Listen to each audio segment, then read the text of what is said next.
प्रश्न संख्या 1, भारतीय संविधान को संविधान सभा ने कब अंगीकृत किया था? तो इसका सही जवाब हो जाएगा ऑप्शन बी, 26 नवंबर 1949। 26 नवंबर 1949 को संविधान सभा द्वारा संविधान को अंगीकृत किया गया था। बात करेंगे यहाँ पर 26 जनवरी 1950 को, तो इस दिन संविधान को लागू किया गया था। 9 दिसंबर 1946 की बात करेंगे तो आप लोग याद रखेंगे इस दिन संविधान सभा की पहली बैठक हुई थी, यानी 9 दिसंबर 1946 को संविधान सभा की पहली बैठक हुई थी, जिसमें अस्थायी अध्यक्ष डॉक्टर सच्चिदानंद सिन्हा को चुना गया था। बात करेंगे 11 दिसंबर 1946 की, तो इस दिन संविधान सभा की दूसरी बैठक हुई थी और इसमें अस्थायी रूप से डॉक्टर राजेंद्र प्रसाद को अध्यक्ष चुना गया था और इसमें जो उपाध्यक्ष चुना गया था वो चुना गया था एच.सी. मुखर्जी को। तो याद रखेंगे, यहाँ से फैक्ट एग्जाम में बनते हैं। आगे चलेंगे और अगले प्रश्न का अध्ययन करेंगे। भारतीय संविधान कब लागू हुआ था? तो जैसा कि हमने बात करा प्रश्न संख्या 1 में, भारतीय संविधान सभा 26 जनवरी 1950 को लागू हुआ था। तो इसका सही जवाब हो जाएगा ऑप्शन सी। आगे चलेंगे और अगले प्रश्न का अध्ययन करेंगे। अगला प्रश्न है यहाँ पर, भारतीय संविधान का संरक्षक किसे माना जाता है? भारतीय संविधान का संरक्षक किसे माना जाता है? तो इसका सही जवाब हो जाएगा ऑप्शन सी, सर्वोच्च न्यायालय। सर्वोच्च न्यायालय को भारतीय संविधान का संरक्षक माना जाता है।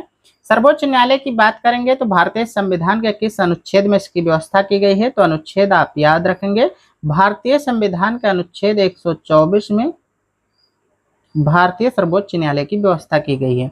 प्रधानमंत्री की बात करेंगे तो इनसे संबंधित जो अनुच्छेद हैं वो आप लोग याद रखेंगे, अनुच्छेद 74 और अनुच्छेद 75। राष्ट्रपति की बात करेंगे तो भारतीय संविधान के अनुच्छेद 52 में राष्ट्रपति पद की व्यवस्था करी गई है, तो आप याद रखेंगे। संसद की बात करेंगे तो भारतीय संविधान के अनुच्छेद 79 में भारतीय संसद की व्यवस्था करी गई है। भारतीय संसद लोकसभा, राज्यसभा और राष्ट्रपति से मिलकर बनेगी। तो याद रखेंगे, भारतीय संसद का जो संगठन होता है वह लोकसभा, राज्यसभा प्लस साथ में राष्ट्रपति से मिलकर बनता है। इंपॉर्टेंट फैक्ट है, आप लोगों को याद रखना है। आगे चलेंगे। प्रश्न संख्या 4, भारतीय संविधान में मौलिक अधिकार किस भाग में है? भारतीय संविधान में मौलिक अधिकार की व्यवस्था संविधान के किस भाग में की गई है? तो इसका सही जवाब हो जाएगा ऑप्शन बी, संविधान के भाग 3 में भारतीय संविधान में मौलिक अधिकारों की व्यवस्था करी गई है। बात करेंगे संविधान के भाग 2 की, तो इसमें नागरिकता का उल्लेख किया गया है। नागरिकता याद रखेंगे, इंपॉर्टेंट प्रश्न है, यहाँ से बनते हैं सवाल। भारतीय संविधान के किस भाग में नागरिकता का उल्लेख है? तो संविधान का भाग 2। संविधान के भाग 4 की बात करेंगे तो संविधान के भाग 4 में राज्य के नीति निदेशक तत्वों की व्यवस्था करी गई है, डीपीएसपी। डीपीएसपी जिसे बोलते हैं directive principle of state policy. भाग 4 की बात करेंगे यहाँ पर, और भाग 5 की बात करेंगे तो भारतीय संविधान के भाग 5 में संघ की व्यवस्था करी गई है। और यहीं पे बात कर लेते हैं संविधान के भाग 4A की, तो इसमें किसकी व्यवस्था करी गई है? तो इसमें व्यवस्था करी गई है मौलिक कर्तव्यों की। इंपॉर्टेंट प्रश्न यहाँ से बनते हैं, आप लोगों को याद रखना है, मौलिक कर्तव्य। आगे चलते हैं। अगला प्रश्न है यहाँ पर, इंपॉर्टेंट प्रश्न है, याद रखेंगे आप सभी लोग। मौलिक अधिकारों के संरक्षण हेतु सीधे सर्वोच्च न्यायालय जाने का अधिकार किस अनुच्छेद में है? तो प्रश्न संख्या 5 का सही जवाब हो जाएगा ऑप्शन बी, अनुच्छेद 32। अनुच्छेद 32 के तहत आप मौलिक अधिकारों के संरक्षण हेतु सीधे सर्वोच्च न्यायालय जा सकते हैं। अनुच्छेद 32 को संवैधानिक उपचार का अधिकार कहा जाता है। अनुच्छेद 21 की बात करेंगे तो अनुच्छेद 21 में किसका उल्लेख किया गया है? तो इसमें जीवन एवं व्यक्तिगत स्वतंत्रता का उल्लेख किया गया है। अनुच्छेद 44 की बात करेंगे तो इसमें यूसीसी का उल्लेख किया गया है, यूनिफॉर्म सिविल कोड, जिसे हिंदी में समान नागरिक संहिता कहते हैं।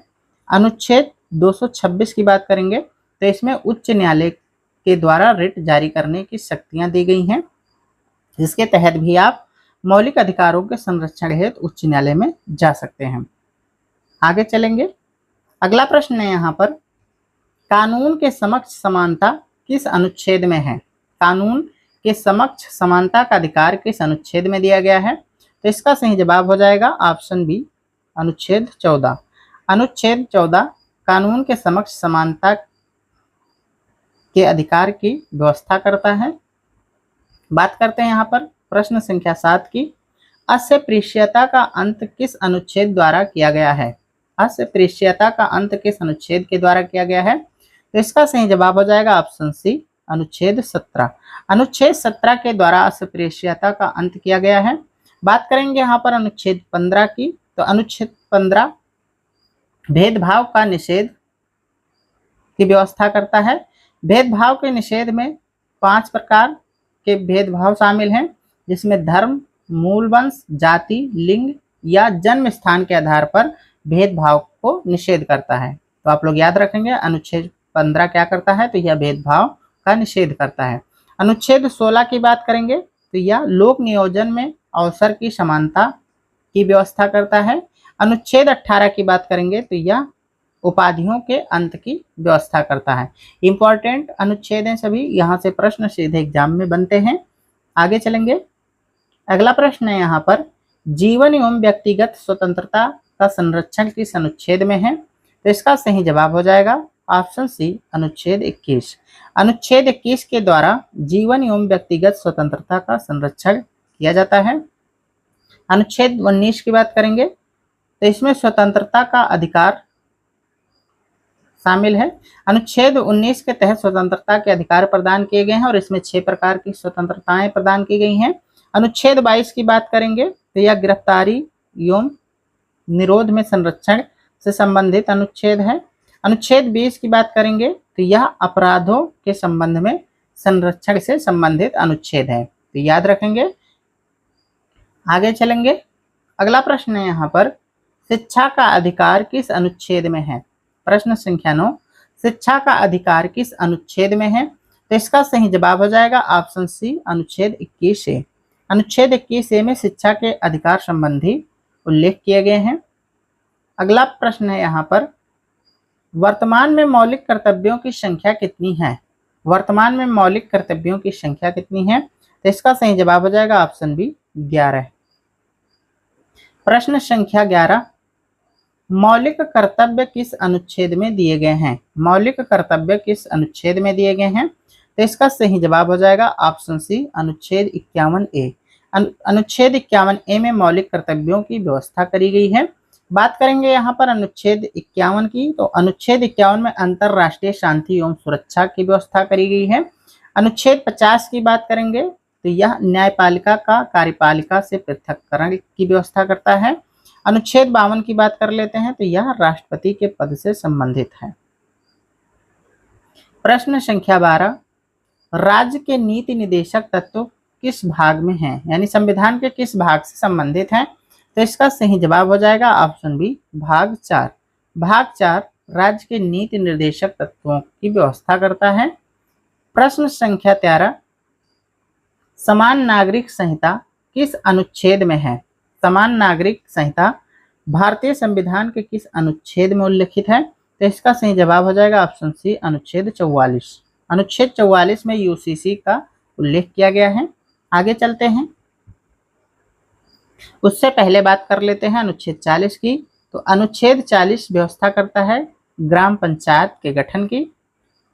अनुच्छेद 46 की बात करेंगे तो अनुच्छेद 46 कमजोर वर्गों के हितों की बात करता है।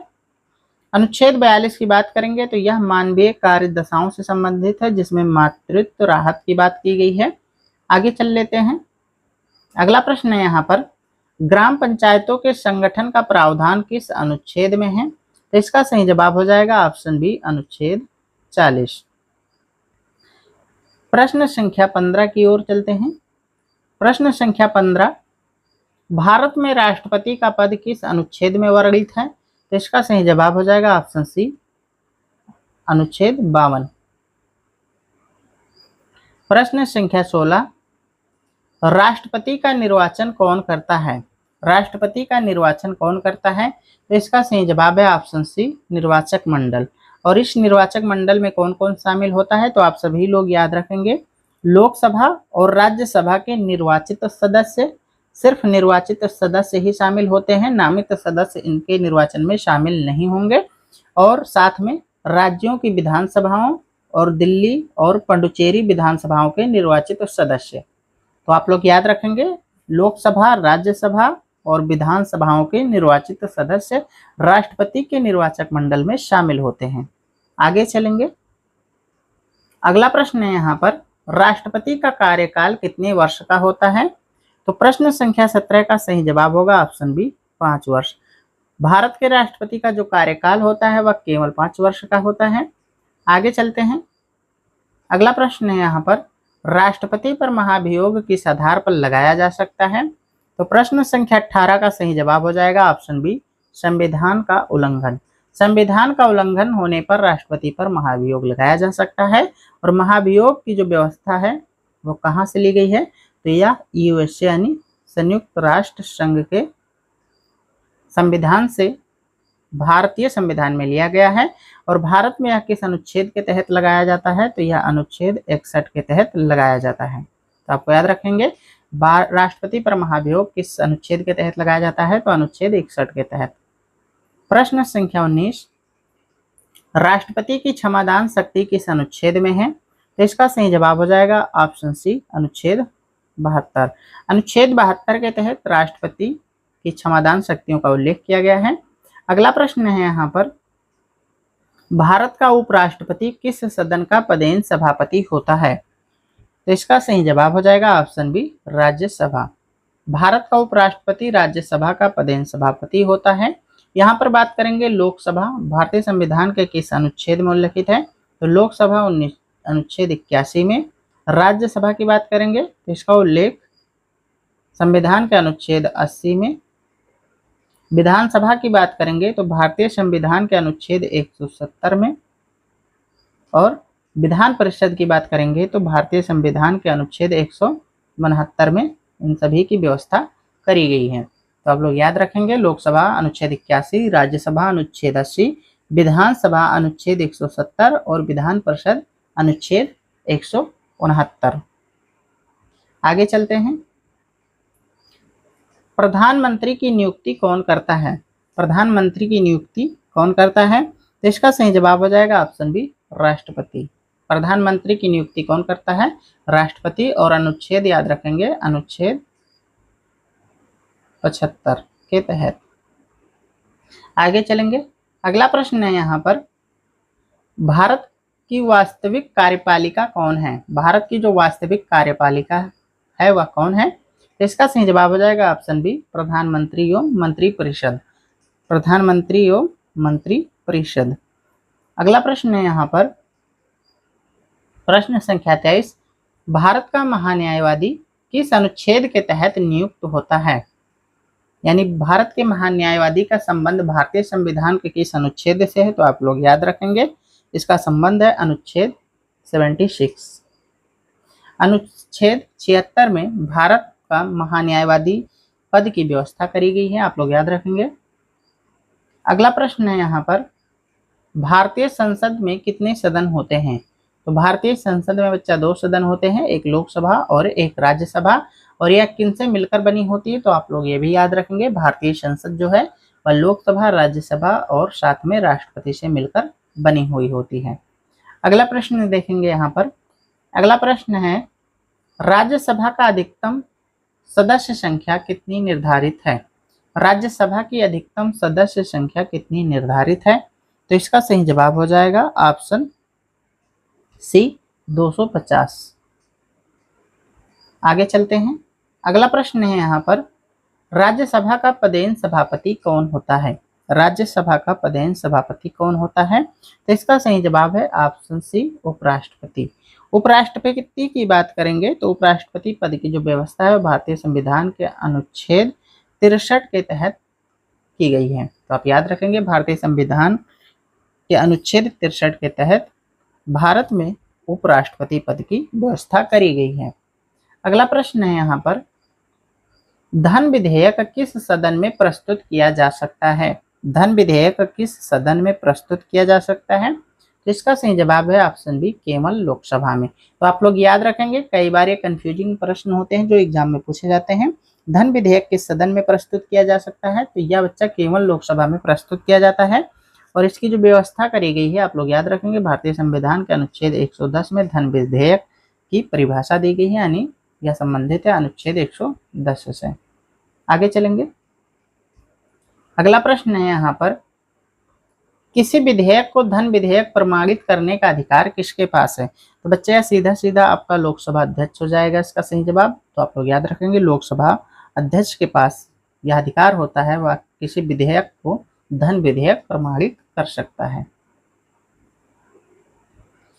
संसद की संयुक्त बैठक की अध्यक्षता कौन करता है, संसद के संयुक्त बैठक की अध्यक्षता कौन करता है, तो इसका सही जवाब हो जाएगा ऑप्शन सी, लोकसभा अध्यक्ष। संसद की संयुक्त बैठक का जो प्रावधान है वह भारतीय संविधान के अनुच्छेद 108 के तहत है। तो आप लोग याद रखेंगे, संसद की संयुक्त बैठक का प्रावधान भारतीय संविधान के किस अनुच्छेद के तहत है, तो आप लोग याद रखेंगे अनुच्छेद 108। बात करेंगे भारतीय संसद की संयुक्त बैठक को आहूत कौन करते हैं, यानी बुलाता कौन है, तो ये बुलाते हैं राष्ट्रपति महोदय, और इसकी जो अध्यक्षता है वो करते हैं लोकसभा अध्यक्ष। तो आप लोग याद रखेंगे, कंफ्यूजिंग प्रश्न होते हैं, आपको भूलना नहीं है यहाँ से, और यहाँ से प्रश्न अक्सर एग्जाम में बनते हैं। आगे चलेंगे, अगले प्रश्न का अध्ययन करेंगे। अगला प्रश्न है यहाँ पर, संसद की संयुक्त बैठक किस अनुच्छेद में है, तो इसका सही जवाब हो जाएगा ऑप्शन बी, अनुच्छेद 108। अगला प्रश्न है यहाँ पर, सर्वोच्च न्यायालय की स्थापना किस अनुच्छेद के अंतर्गत हुई है, तो प्रश्न संख्या 31 का सही जवाब हो जाएगा ऑप्शन बी, अनुच्छेद 124। भारतीय संविधान के अनुच्छेद 124 के तहत सर्वोच्च न्यायालय की स्थापना की जाती है। अगला प्रश्न है यहाँ पर, सर्वोच्च न्यायालय के न्यायाधीशों की सेवानिवृत्ति की आयु कितनी होती है, तो इसका सही जवाब हो जाएगा ऑप्शन सी, 62 वर्ष।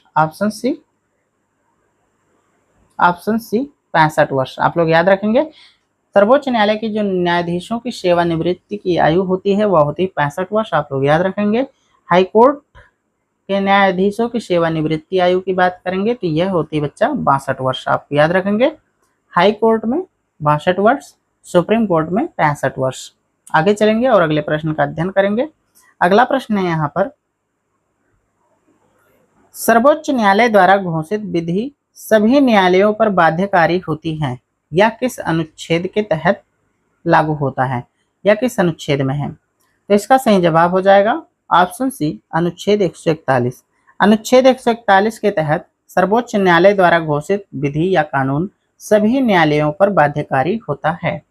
आगे चलेंगे, अगला प्रश्न है यहाँ पर, भारत के नियंत्रक एवं महालेखा परीक्षक जिसे कैच कहते हैं का प्रावधान किस अनुच्छेद में है, तो प्रश्न संख्या 35 का सही जवाब हो जाएगा ऑप्शन सी, 148। भारतीय संविधान के अनुच्छेद 148 के तहत भारत में एक नियंत्रक एवं महालेखा परीक्षक होगा। आप लोग याद रखेंगे, प्रश्न अक्सर यहाँ से बनता है। प्रश्न संख्या 36, राज्यपाल की नियुक्ति कौन करता है, राज्यपाल की नियुक्ति कौन करता है, तो इसका सही जवाब हो जाएगा ऑप्शन सी, राष्ट्रपति। राष्ट्रपति के द्वारा राज्यपाल की नियुक्ति करी जाती है। और राज्यपाल की बात करेंगे तो राज्यपाल के पद का जो प्रावधान है वह भारतीय संविधान के अनुच्छेद 153 के तहत है। तो याद रखेंगे, राज्यपाल पद का उल्लेख भारतीय संविधान के किस अनुच्छेद में है, तो अनुच्छेद 153 में है। और इनकी जो नियुक्ति होती है वह किस अनुच्छेद के तहत होती है, तो वह होती है 155 के तहत। कौन करता है, तो राष्ट्रपति करता है। अगला प्रश्न है यहाँ पर, राज्यपाल का सामान्य कार्यकाल कितने वर्ष का होता है, या कितना होता है बच्चा, यह होता है 5 वर्ष। याद रखेंगे, सामान्य कार्यकाल 5 वर्ष का होता है। अगला प्रश्न है यहाँ पर, राज्यपाल की क्षमादान शक्ति किस अनुच्छेद में है, इंपॉर्टेंट प्रश्न है। तो इसका सही जवाब हो जाएगा ऑप्शन बी, अनुच्छेद 161। अनुच्छेद 161 के तहत राष्ट्रपति को क्षमादान शक्तियां प्राप्त हैं। राष्ट्रपति की बात करेंगे तो राष्ट्रपति को अनुच्छेद 72 के तहत क्षमादान शक्तियां प्राप्त हैं।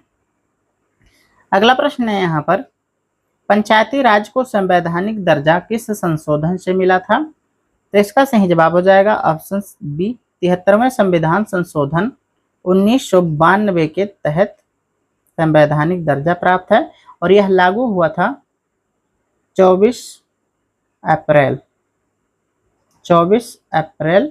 1993। 24 अप्रैल 1993 को पंचायती राज संशोधन अधिनियम लागू हुआ था और इसे संवैधानिक दर्जा प्राप्त है 73वें संविधान संशोधन 1992 के तहत, और इसके तहत संविधान में भाग 9 जोड़ा गया था। तो याद रखेंगे, इंपॉर्टेंट प्रश्न है। और 24 अप्रैल को ही पंचायती राज दिवस मनाया जाता है। आगे चलेंगे और अगले प्रश्न का अध्ययन करेंगे। अगला प्रश्न है, नगर पालिकाओं को संवैधानिक दर्जा किस संशोधन से मिला है? तो इसका सही जवाब हो जाएगा ऑप्शन सी, 74वां संविधान संशोधन 1992। इसके तहत नगर पालिकाओं को भी संवैधानिक दर्जा प्राप्त है और यह लागू हुआ था 1 जून, याद रखेंगे, यह 1 जून 1993 को लागू हुआ था, 1993। इसके तहत भारतीय संविधान में भाग 9A जोड़ा गया था। तो याद रखेंगे, भाग 9A जोड़ा गया था।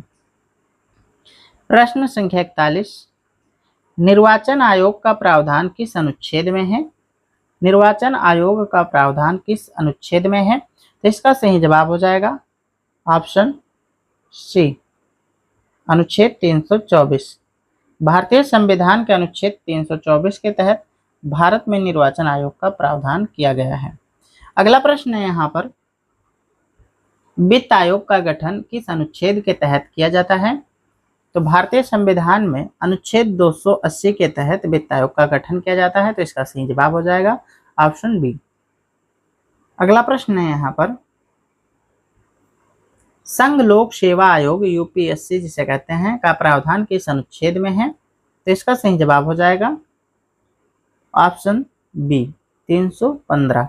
315 के तहत संघ लोक सेवा आयोग का प्रावधान किया गया है। आप लोग याद रखेंगे, इंपॉर्टेंट प्रश्न है, ऐसे ही प्रश्न एग्जाम में पूछे जाते हैं।